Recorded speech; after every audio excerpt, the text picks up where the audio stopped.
এই মুহূর্তে হরিবাসরে ভক্তবৃন্দকে সঙ্গে করে নিয়ে প্রভু আমার হরি নাম অমৃত রস আস্বাদন করবেন। তো বাবা, হরি কথা বলা যায়, হরি কথা শ্রবণ করাও যায়। হরি কথা বলার মতো অনেক মানুষ পাওয়া যায়, কিন্তু বাবা হরি কথা শোনার মতো মানুষ পাওয়া যায় না গো।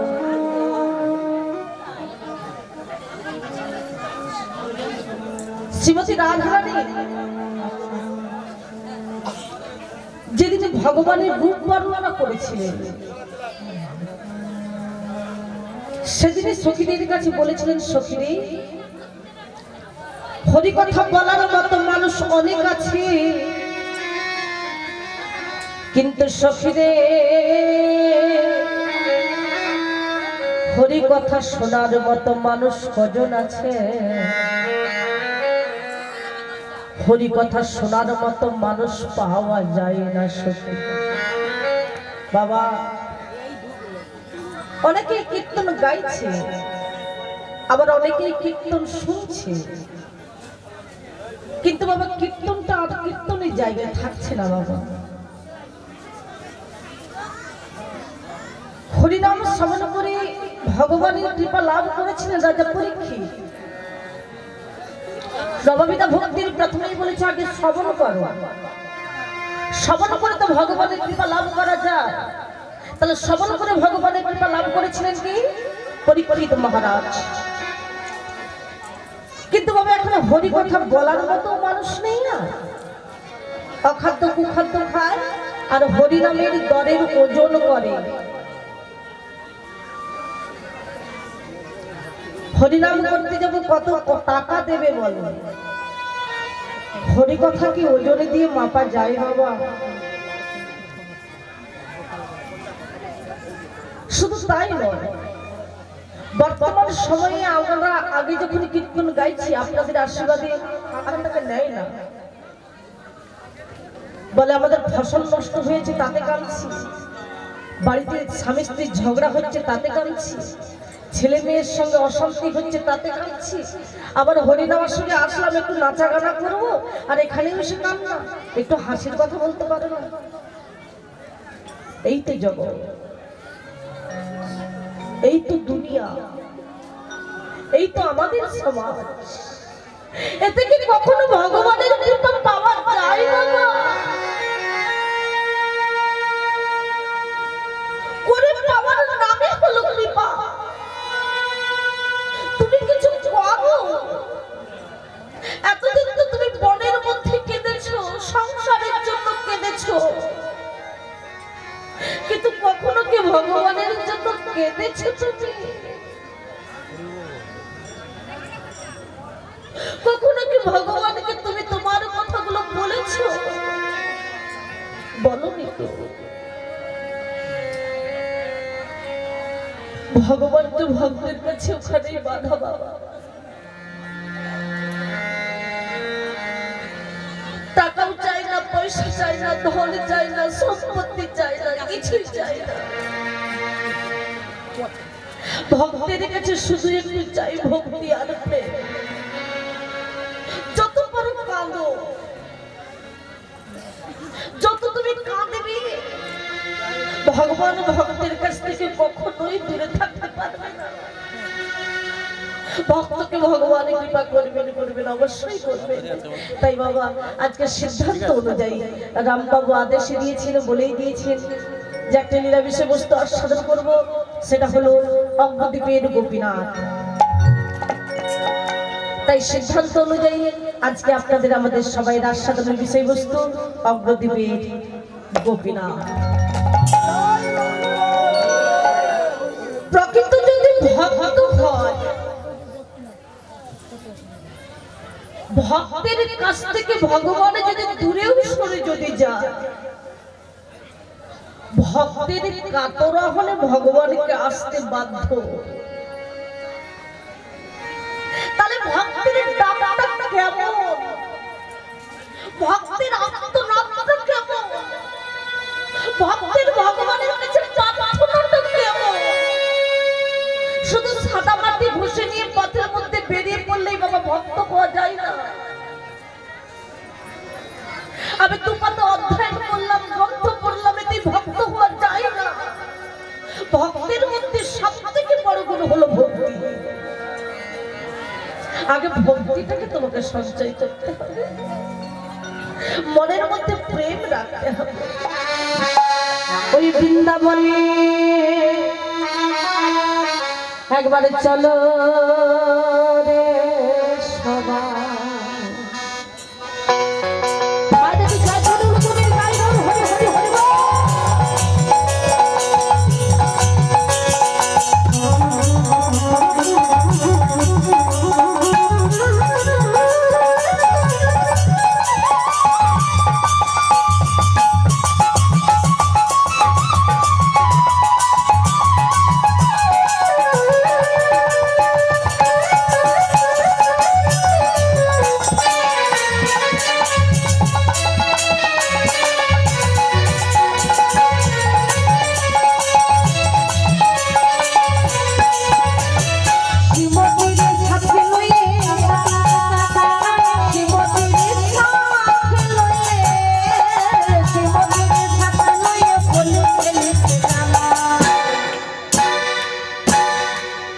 একবার চলো চলো যাই বৃন্দাবনে, চলো রে সবাই।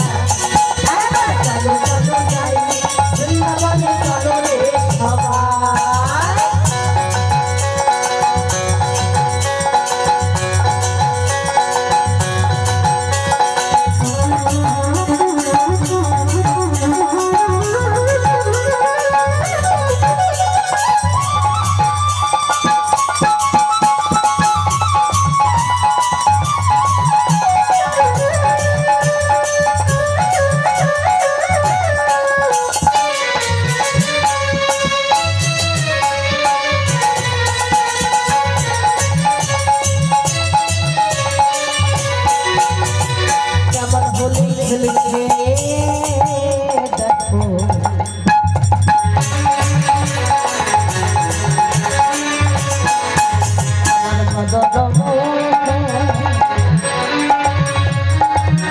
আমার সাথে লয়ে শিরাধিকা যত দেখো কেমন বলি, সাথে লয়ে শিরাধিকা যত জমিন হলো মানুষ রঙে।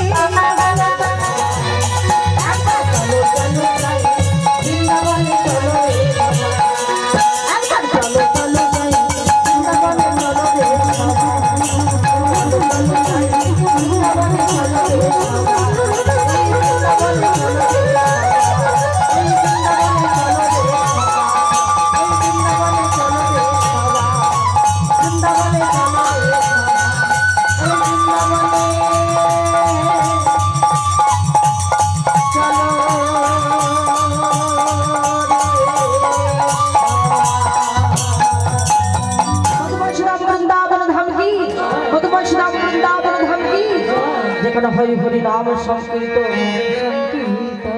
সেটি হয় মধুরা দোপে মধুরে সিধামে বৃন্দাবন। করেছে সে বুঝেছে বাবা। দেখবে দুটো জায়গায় পার্থক্য কোথায়, কতখানি দেখুন। আমরা যখন কোনো সোনার দোকানে যাই তখন মনে হয় একটু সোনা কিনি। মা সোনার দোকানে গিয়েছে, মেয়ে মাকে বলছে মা আমার জন্য কিছু সোনার কিছু নিয়ে এসো। স্বামী সোনার দোকানে গিয়েছে, স্ত্রী বলছে আমার জন্য সোনার কিছু নিয়ে এসো। কিন্তু কোন ভক্ত যদি একবার ব্রজধামে যায় আর কোন ভক্ত যদি সেই কথাটা শ্রবণ করে, সে কিন্তু বলবে না বাবা বৃন্দাবন থেকে আমার জন্য উলের জন্য কিছু একটা নিয়ে এসো আর আমার জন্য একটু সোনা নিয়ে এসো বাবা, এটা কিন্তু বলবে না। কি বলবি? বাবা ব্রজধামে যাচ্ছ, বৃন্দাবনে যাচ্ছ, আমার জন্য ব্রজের ধুলি কিন্তু নিয়ে এসো।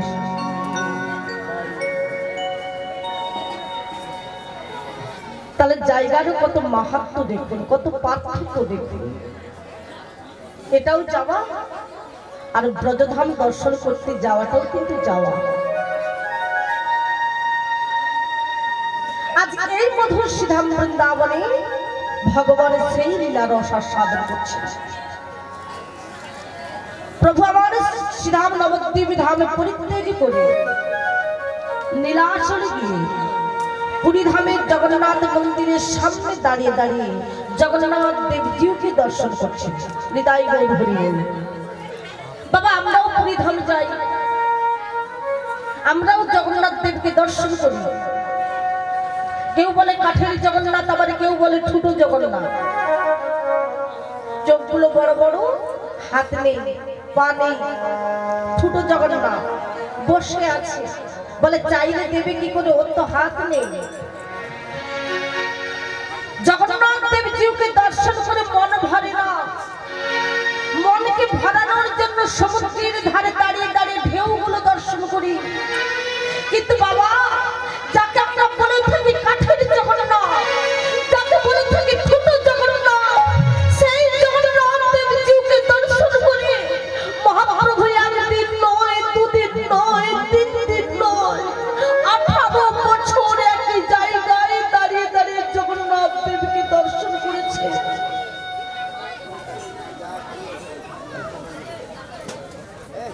শুধু দর্শন না, জগন্নাথ দেবজিউকে দর্শন করে মহাপ্রভু এত কেঁদেছে।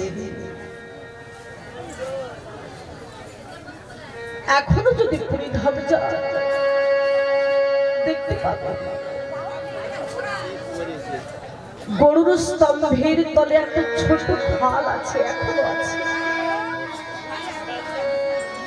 মহাপ্রভু জগন্নাথ দেবজিউকে দর্শন করে এত কেঁদেছিলেন, মহাপ্রভুর চোখের জলে খালটা একেবারে পরিপূর্ণ হয়ে গিয়েছে।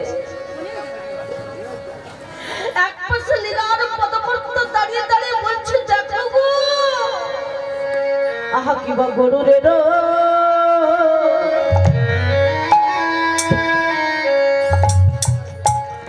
কিবা সন্নি ধানে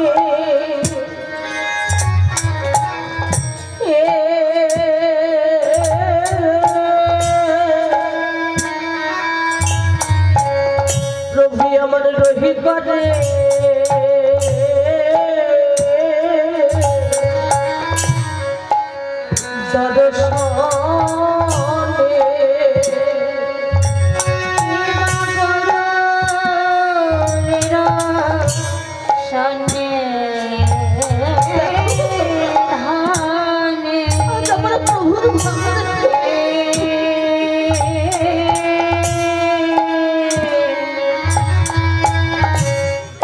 রহি করে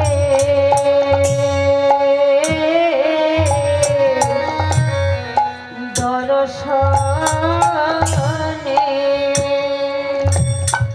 অজম সে আনন্দে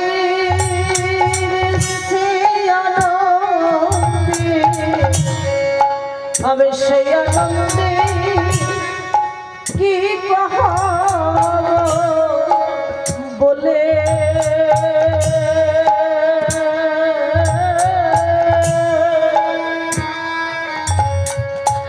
আমি সেই আনন্দে কি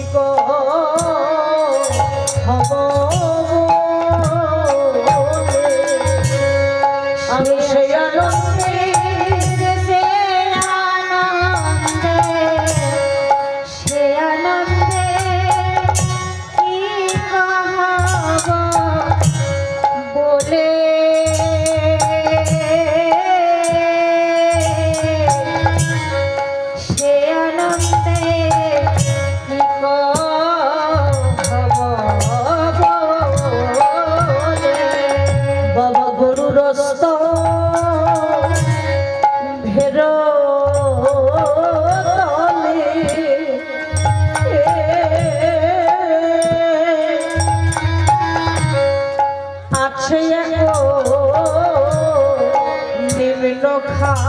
খালে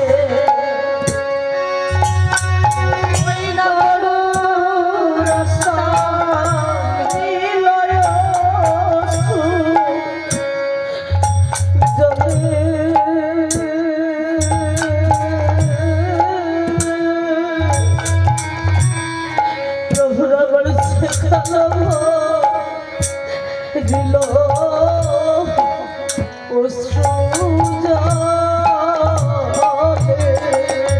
শেখালো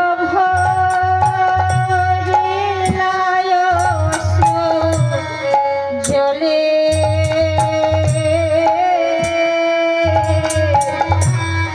শেখালো দর্শন করতে করতে হঠাৎ লক্ষ্য হলো এক নবাগত ভক্তের দিকে। 18 বছর পরিধামে আছেন, কিন্তু কোনোদিনও ওই ভক্তকে আগে কখনো দেখেনি। প্রভু সঙ্গে সঙ্গে বলে বলেন, ও ভক্ত, এই যে এই যে এই যে এই যে বাবা, এই যে আমি তোমায় ডাকছি, একটু শোনো শোনো শোনো শোনো শোনো না বাবা, এদিকে শোনো না। ভক্তটি একটু একটু করে প্রভুর কাছে গিয়ে দাঁড়িয়েছে। কিছু বলবে দয়াময়? বাবা, আমি 18 বছর পরিধামে আছি, কিন্তু আগে তো কখনো তোমায় দেখিনি। কি নাম তোমার? বাড়ি কোথায়? কোথা থেকে আসছো তুমি? ভক্তটি করজোড়ে বলে, প্রভু আমার নাম হলো গোবিন্দ ঘোষ, বাড়ি আমার অনেক দূরে। আমি সেই অগ্রদ্বীপ থেকে ছুটতে ছুটতে আমি এসেছি এই পুরীধামে। মহাপ্রভু বলে উঠলো, সেই অগ্রদ্বীপ থেকে তুমি পুরীধামে কেন? ভক্তটি বলে উঠলো, দয়াময়,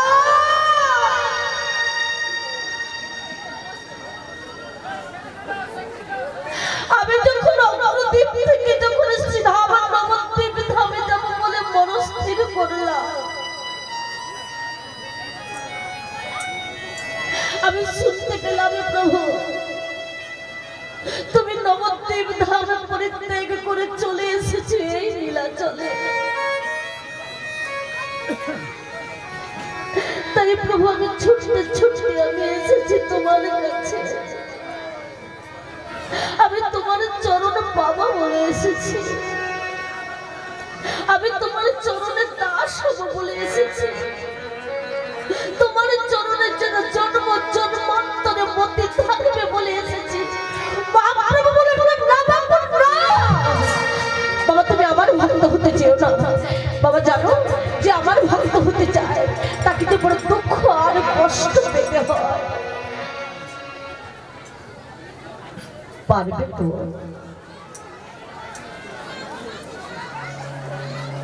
তুমি দুঃখ আর কষ্ট সহ্য করতে?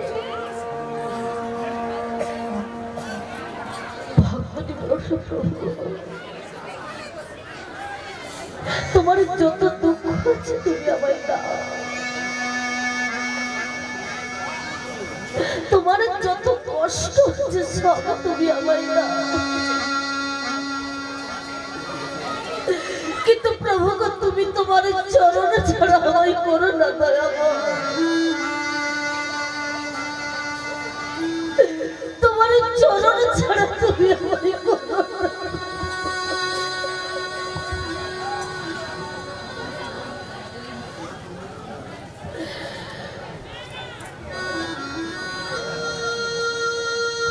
মহাপ্রভু মনে মনে ভাবলেন, ভক্তটিকে আমার সঙ্গে সাথী করতেই হবে। ও গোবিন্দ, দয়াময়, পুরীধামে এসেছো, জগন্নাথ মন্দিরে জগন্নাথ দেবজিকে দর্শন করেছো তো? প্রভু, তুমি কোন জগন্নাথের কথা? যিনি মন্দিরে বসে রয়েছেন উনি তো অচল জগন্নাথ। জানো প্রভু, আমার সঙ্গে কথা বলে না, আমার ডাকে সাড়া দেয় না, আমার হাতে খায় না, কিন্তু জানো প্রভু, আমি একজন সচল জগন্নাথকে দেখেছি, আমার সঙ্গে কথা বলে, আমার ডাকে সাড়া দেয়। আমি যা দিই প্রভু আমার হাতে তাই সেবা করে। মহাপ্রভু বলল, তুমি আবার সেই ভক্তটিকে কোথায় দেখলে গো? কেন দয়াময়? বলে, তবু জগন্নাথ প্রভু গো, তবু জগন্নাথ, মানে তুমি কি আমার জগন্নাথ গো দয়াময়? এই জগতে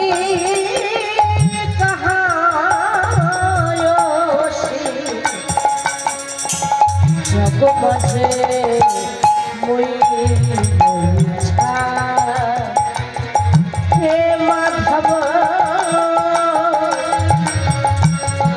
বদলে নদী কবিত নভ জগন্নাথ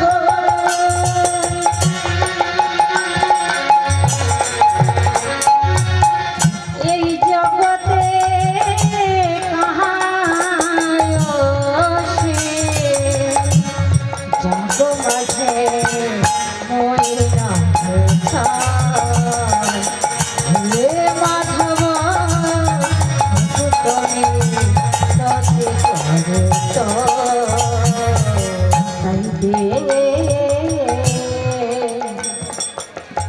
তুলসী দিল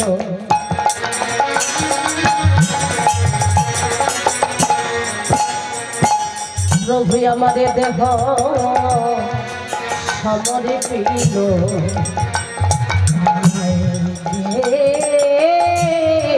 তুলসী দিল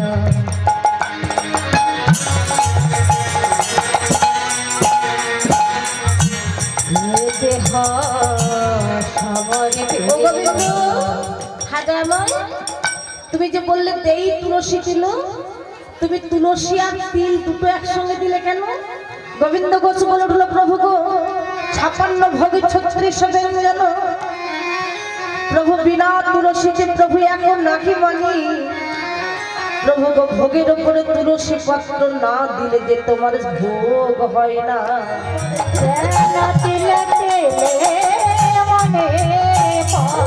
প্রভু মনে পড়ে তেলে তেলে মনে পড়ে প্রভু আমার আমার কথা তেলে তেলে মনে পড়ে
তুমি ভোগের উপরে তিল দিলে যেন তিলে তিলে তোমার কথা আমার মনে হয়। জানো গোবিন্দ, ভগবান কখনো ভক্তকে ভোলে না গোবিন্দ, ভক্তরাই ভগবানকে ভুলে যায়। কিন্তু বাবা আমরা এমনই অধম ভক্ত, ভক্তের ডাকে যদি সঠিক হয়,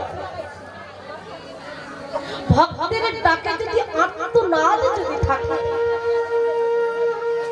ভগবান ভক্তকে রক্ষা করবেন, করবেন অবশ্যই করবেন। ভগবান যদি ভক্তকে রক্ষা করে মারবার কারোরই ক্ষমতা নেই, কারণ রাখে হরি তো মারে কে, আর মারে যদি হরি তো রাখে কে? তার প্রমাণ আমরা কত পেয়েছি বাবা। মহাভারতের পঞ্চপাণ্ডবদের কাছ থেকে পেয়েছি, যখন কুরুক্ষেত্রের যুদ্ধটা যখন চলছিল, পিতামহ ভীষ্মের কাছে সঞ্জয় একে একে কুরুক্ষেত্রের কথাগুলো বর্ণনা করছে। দেখুন বাবা, ভগবানের বলো না সঞ্জয়, আমার সব থেকে প্রিয় পুত্র, যাকে আমি অত্যন্ত স্নেহ করি, যাকে আমি ভালোবাসি, সেই দুর্যোধন এখন কেমন আছে? সঞ্জয় বলল, রাজা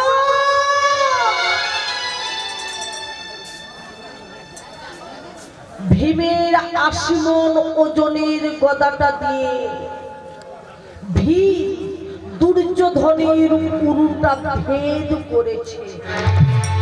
আপনার সবথেকে প্রিয় পুত্র দুর্যোধন এখন নিহিত।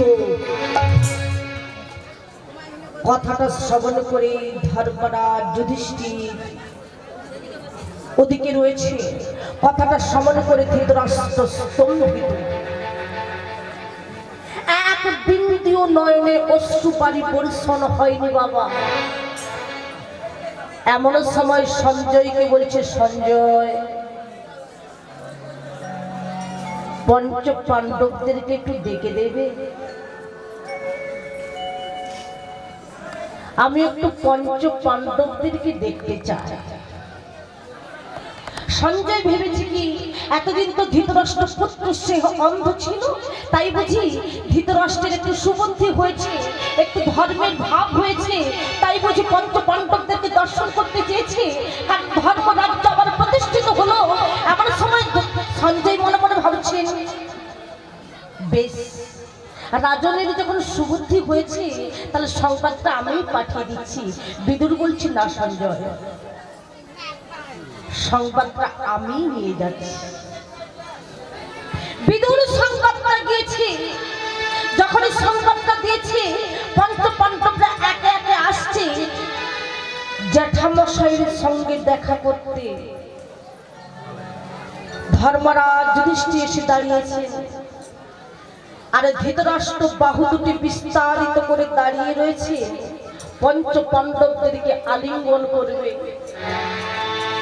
যখন ধর্মরাজ যুধিষ্ঠির সামনে গিয়েছে, ধৃতরাষ্ট্র বদনে নিজ হস্ত বুলিয়ে বলছে, তুই তো আমার ভীম না। আমি তো দেখতে চেয়েছিলাম ভীমকে, তুই কেন এলি? ভীম তখন পাশ থেকে বলে উঠলেন, জ্যাঠামশাই আমি এখানে রয়েছি। ভীম যখন একটু একটু করে এগিয়ে যাচ্ছে, যখন ধৃতরাষ্ট্রের সামনে গিয়ে দাঁড়ালেন, বাহুবলীর দ্বারা আকৃষ্ট করবেন, অন্তর্যামী ভগবান কৃষ্ণচন্দ্র কথাটা অন্তরে জানতে পেরেছেন। ভীমকে নিজে হস্ত দিয়ে ঠেলা মেরে ছড়িয়ে দিয়ে যে লোহার ভীমটা সবাই আড়ালে গড়িয়ে রেখেছিল, লোহার ভীমটা এনে দাঁড় করিয়ে দিয়েছে।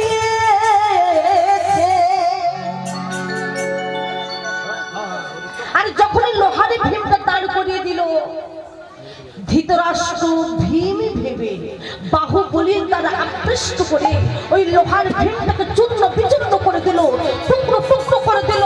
বড় বড় শব্দ হলো। যখন বড় বড় শব্দ হয়েছে, ধৃতরাষ্ট্র চিৎকার করে বলে উঠল, কৃষ্ণ!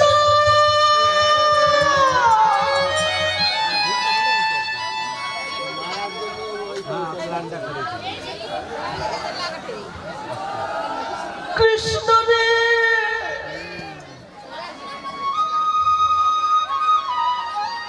আমি ভীমকে বধ করতে চাই, আমি ভীমকে বধ করতে চাইনি। আমি শুধু একটু দেখতে চেয়েছিলাম একজনের পিতার কাছ থেকে পুত্র যদি চলে যায়, সেই পিতার হৃদয়ে যে পুত্র সুখের আগুনটা যে দাউ দাউ করে জ্বলে ওঠে, আর একজন পুত্রকে হত্যা করে সেই পিতার হৃদয়ে পুত্র সুখের আগুনটা নিভে যায় কিনা। কৃষ্ণ, আমি ভীমকে বধ করতে চাইনি। কৃষ্ণ, আমি ভীমকে বধ করতে চাইনি।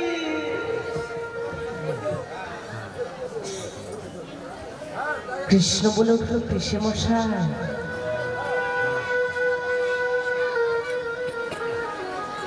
তুমি তো ভীমকে বধ করনি পিসেমশাই।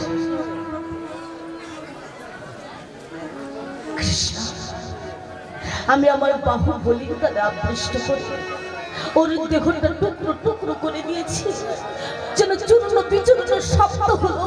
বড় বড় শব্দটা আমি নিজে কথা শুনতে পেলাম। আরে কৃষ্ণ, তুই এখন আমাকে সান্ত্বনা দিচ্ছিস। আমি ভীমকে বধ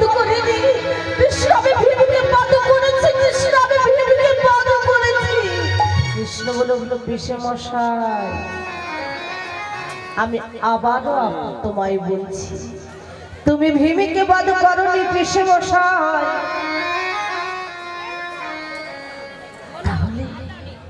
তাহলে আমি কাকে বধ করলাম, কাকে আমি হত্যা করলাম, কার দেহটা টুকরো টুকরো করে দিলাম? কৃষ্ণ বলে উঠলো, পিসে মশাই, সেদিনই আমি বুঝেছিলাম তোমার হৃদয়ে পুত্র শোকের আগুনটা দাউ দাউ করে জ্বলছে। কোন দিন জানো? যেদিন সঞ্জয় তোমার সামনে একে একে কুরুক্ষেত্রের কথাগুলো বর্ণনা করছিল, আর তোমার প্রিয় পুত্র দুর্যোধনের হত্যার কথাটা শুনে তুমি যখন স্তম্ভিত ছিলে পিসে মশাই, তখনই আমি ভেবেছিলাম তোমার হৃদয়ে পুত্র শোকের আগুনটা দাউ দাউ করে জ্বলছে। আমি জানতাম পিসে মশাই। কি বাবা, এটা আমাদেরও হয় না? কোন মনের মানসিক আঘাত যদি আমরা পেয়ে থাকি, যদি কেঁদে উঠি, বুক ফাটা কান্না যদি একবার আমরা কাঁদি, দেখবেন যত বড়ই কষ্ট হোক না কেন, আর যতই আঘাত হোক না কেন, যত বড়ই আঘাত হোক না কেন, আঘাতটা কিছুটা আমাদের লাঘব হয়, কমে যায়। আর যদি কেউ না কাঁদে, পাশে যদি কেউ থাকে, সে আঘাত করে কাঁদিয়ে দেয়, আর তাতেই যদি না কাঁদে, তখন আমাদেরকে ডাক্তারের কাছে যেতে হয়। হৃদয় গৌর হরি বলি। কৃষ্ণ বলে উঠল, পিসে মশাই, প্রিয় পুত্রের হত্যার কথাটা শুনে তুমি যখন স্তম্ভিত ছিলে, সেদিনে আমি বুঝেছিলাম তোমার হৃদয়ে পুত্র শোকের আগুনটা জ্বলছে। সেই জন্য পিসে মশাই আমি সবাই অলক্ষে একটা লোহার ভীম গড়ে রেখেছিলাম, আর সেই লোহার ভীমটা এনে পিসে মশাই আমি তোমার শিক্ষা চাইব, তুই আমায় দিবি কৃষ্ণ। কৃষ্ণ বলছে, কি চাইছে পিসে মশাই? তুমি তোমার ওই যে পুত্রটা মারা গেছে, হত্যা হয়েছে, ওই মৃত পুত্রকে ফিরে পেতে চাইছো? কি চাইবে?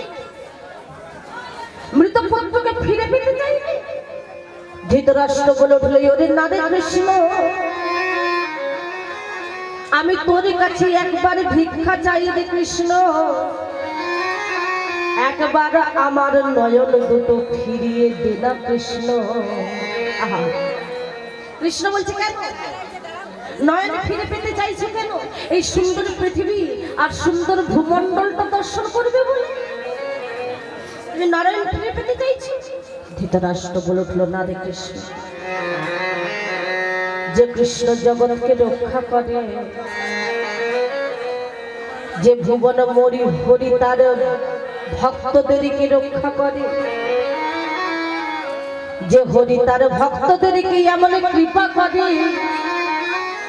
সেই ভুবন মোহন হরি রূপ একবার ঘেরে নেব। তাই এই ভুবন মোহন হরি রূপ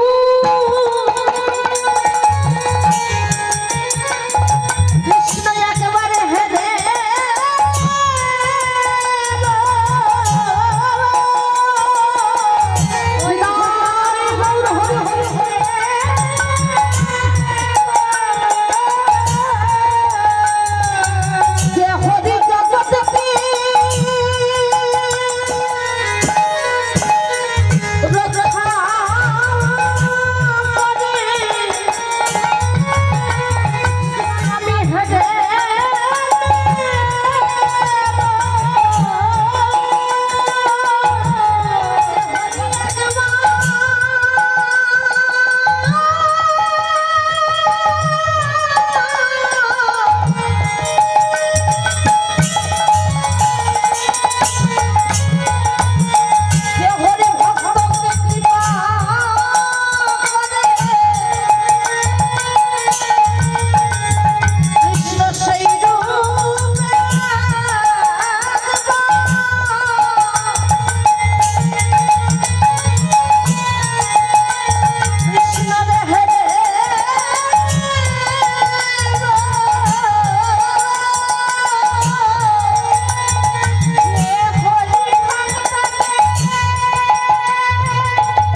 তাই ধৃতরাষ্ট্র বলে উঠল, ওরে কৃষ্ণ,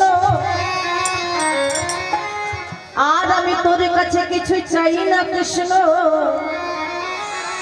শুধু একটি বারের জন্যই আমার নয়ন দুটো ফিরিয়ে দে না কৃষ্ণ। কৃষ্ণ বলছে, পিছে মশাই, আমি তোমার নয়নে ফিরিয়ে দিতে পারি, কিন্তু আমার একটা শর্ত আছে। ধৃতরাষ্ট্র বলে উঠল, তোর আবার কি শর্ত কৃষ্ণ? পিছে মশাই, ওই নয়নে দিয়ে কিন্তু তুমি তোমার আত্মীয় স্বজন, বন্ধু বান্ধব, পৃথিবী দর্শন করতে পারবে না। তুমি যদি ভাবো তোমার স্ত্রী গান্ধারীকে তুমি দর্শন করবে, এটা কিন্তু পারবে না। তুমি ওই নয়ন দিয়ে যাকে তুমি দর্শন করবে বলছো, তাকেই তুমি একমাত্র দর্শন করতে পারবে, আর কিছু পারবে না। তাহলে ভগবান ভক্তকে রক্ষা করেছে, তাই ভক্ত রক্ষা হয়েছে। ভগবান বলে উঠল, গোবিন্দ, ভগবান কখনো ভক্তকে ভোলে না গোবিন্দ, ভক্তরাই ভগবানকে ভুলে যায়। পারবে তো গোবিন্দ তুমি আমার দুঃখ আর কষ্ট সহ্য করতে? প্রভু, যত দুঃখ আছে তুমি আমায় দাও, যত কষ্ট আছে তুমি আমায় দাও, কিন্তু তবু তোমার চরণ ছাড়া আমার কোনো না। বেশ তো গোবিন্দ, আজ থেকে তুমি আমার সঙ্গী সাথী। ও গোবিন্দ, হাদাময়, এই মুহূর্তে আমি সিদ্ধান্ত করলাম, আমরা মর্তধামে গিয়ে একটু হরিনাম সংকীর্তন করবো, তীর্থ ভ্রমণ করতে যাব। গোবিন্দ, আমরা তো তীর্থ ভ্রমণ করতে করতে কত তীর্থ স্থান ভ্রমণ করব, দর্শন করব, কিন্তু গোবিন্দ তোমার মনে কোনো আশা আর তোমার মনে কোনো বাসনা আছে নাকি গো? গোবিন্দ খুশি বলে উঠল, প্রভু, বাসনা? বাসনার কথা কেন বলছো দয়াময়? বাসনা তো আমার মনে একটা না একটা আছে। কি বাসনা আছে গোবিন্দ? আমার সাদা হয় মনে প্রভু একবার যাব বনে,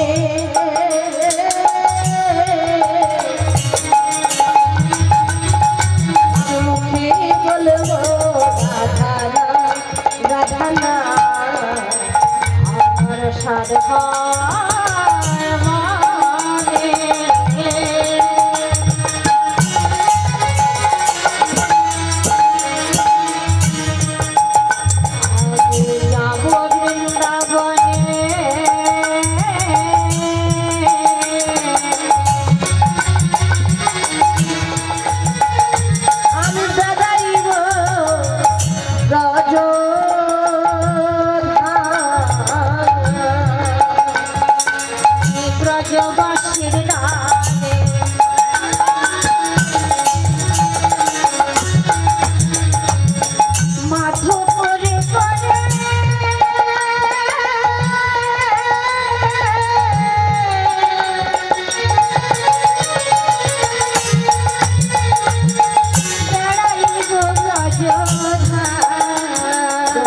আমার মনে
গোবিন্দ,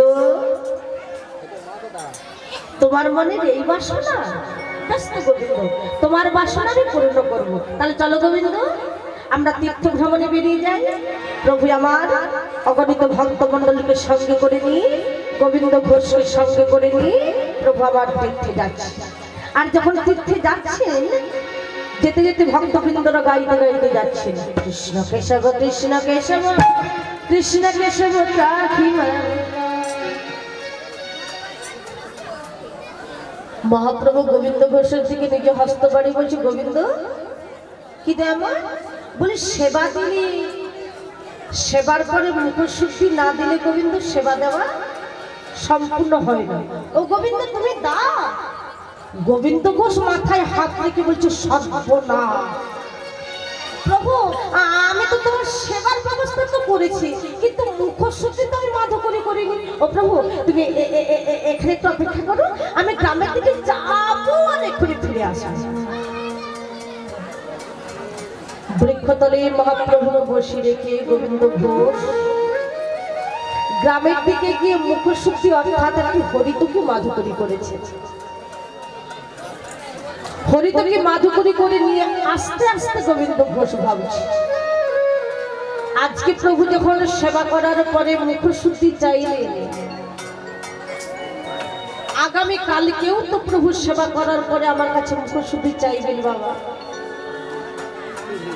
আমি যদি সেদিন যদি প্রভুকে যদি মুখশুদ্ধি না দিতে পারি, তাহলে আমার তো প্রভুকে সেবা দেওয়া সম্পূর্ণ হবে না, অসম্পূর্ণ থেকে যাবে। তার থেকে আমি কাজ করি, আমি এই একটি হরিতকে অর্ধেকটি প্রভুর হস্তে দেব আর অর্ধেকটি নিজ অঞ্চলে বহির্বাসের মধ্যে বেঁধে রেখে। একটি হরিতকে অর্ধেকটি নিজ হস্তে নিয়েছেন আর অর্ধেকটি নিজ অঞ্চলের বহির্বাসের মধ্যে গোবিন্দ ঘোষ বেঁধে রেখে। অর্ধেকটি হরিতকে নিয়ে গিয়ে বলছে, যেমন এই অন্তরে যাবি ভগবান, অন্তরে জানিতে পারিল, তবু মহাপ্রভু গোবিন্দ ঘোষকে কিছু না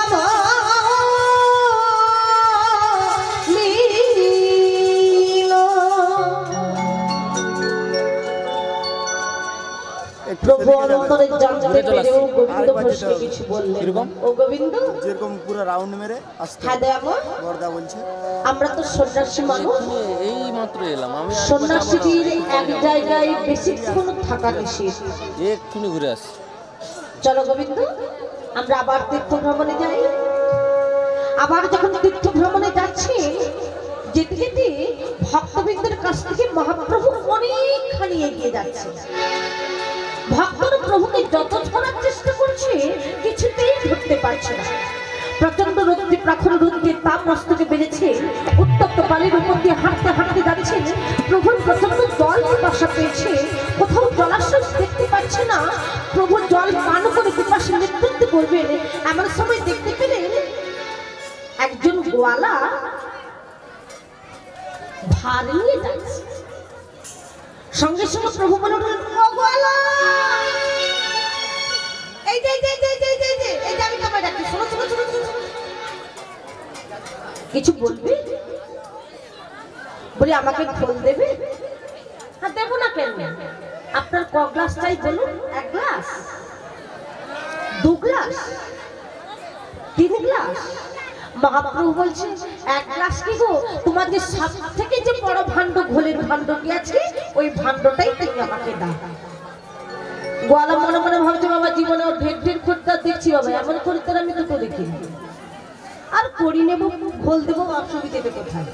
গোয়ালা ওপরের ছোট ছোট ভাণ্ডগুলোকে নামিয়ে বড় ভাণ্ডটি প্রভুর হস্তে দিয়েছে। যখনই বড় ভাণ্ডটি প্রভুর হস্তে দিয়েছেন, প্রভু আমার এক নিমিষে পুরো ঘোলটা সেবা করলেন। কি ভালো, কি ভালো। ও গোয়ালা, এই না খালি ভাণ্ডটি ধরিয়ে দিয়েছি। আর গোয়ালা ওই খালি ভাণ্ডটার উপরে আবার সেই ছোট ছোট ভাণ্ডগুলোকে সারি সারি সাজিয়ে দিচ্ছে। যখন সাজিয়ে দিচ্ছেন, সেই সময় প্রভু আমার গোয়ালার কাছ থেকে কিছুটা রাস্তায় এগিয়ে চলে গেল। গোয়ালা পিছন ফিরে তাকিয়ে দেখছেন, যে ঠাকুরকে ঘোল দিয়েছিলেন সেই ঠাকুর নেই। দূর থেকে তাকিয়ে দেখছেন ঠাকুর চলে যাচ্ছে। চিৎকার করে ডাকছেন, ও ঠাকুর,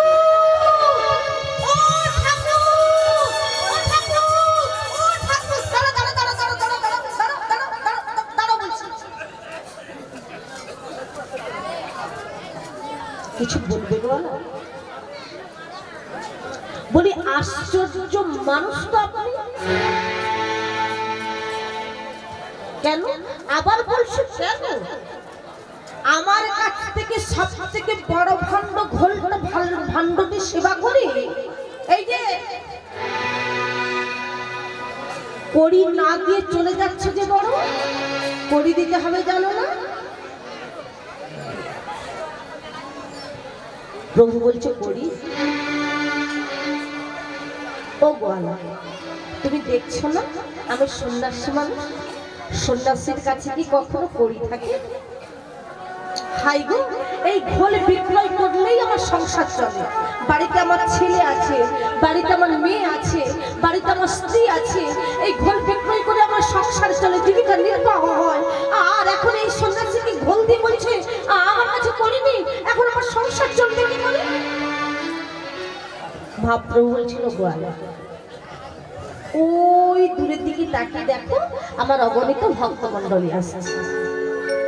ওদের কাছে তুমি আমার কথাটা গিয়ে বলো, ওরা তোমায় করে দিয়ে দেবে। বলে দিয়ে প্রভু চলে যাচ্ছে। এদিকে অগণিত ভক্তমণ্ডলী যাচ্ছে, যেতে যেতে গাইতে গাইতে যাচ্ছে, প্রভু তুমি কাঙাল বেশে এসেছ করি, এই কাঙালে করুণা করিতে তুমি কাঙাল বেশে এসেছ কাঙাল করুণা করিতে কাঙাল বেশে এসেছ করি, এই কাঙালে করুণা করিতে